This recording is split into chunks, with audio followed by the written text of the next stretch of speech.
बहुत सुंदर। चलिए आज हम लोग देखेंगे बारी बारी से वर्ग और वर्गमूल। किसको वर्ग कहेंगे, किसको वर्गमूल कहेंगे। बहुत बच्चे माने कन्फर्म नहीं होते हैं कि वर्ग कौन है और वर्गमूल कौन है। तो चलिए वर्ग पर चर्चा करते हैं। वर्ग क्या है? देखिए वर्ग जैसे दो का वर्ग, दो का वर्ग अगर कहे दो का वर्ग,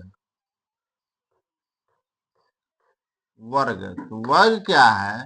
वर्ग का मतलब है जो संख्या दे रहा है उसी संख्या से गुना।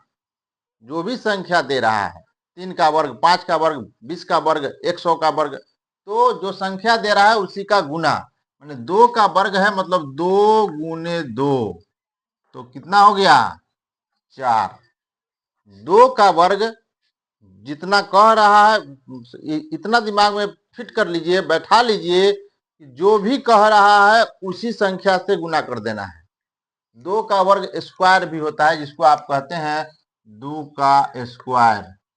इसको पढ़िए 2 स्क्वायर या 2 का होल स्क्वायर। 2 स्क्वायर पढ़िए, 2 स्क्वायर। ठीक है, इसका मतलब हो गया कि 2 गुने 2, यही वर्ग है।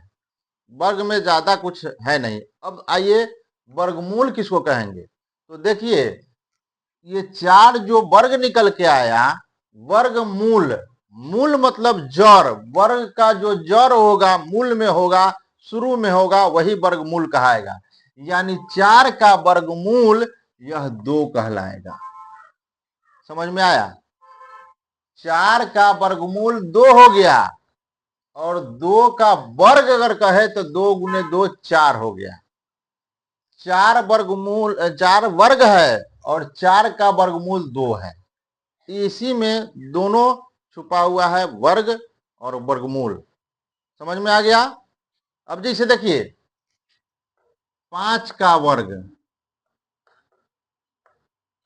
क्या करेंगे? 5 का स्क्वायर हो गया, 5 का स्क्वायर यानी 5 गुने 5 कितना हो गया?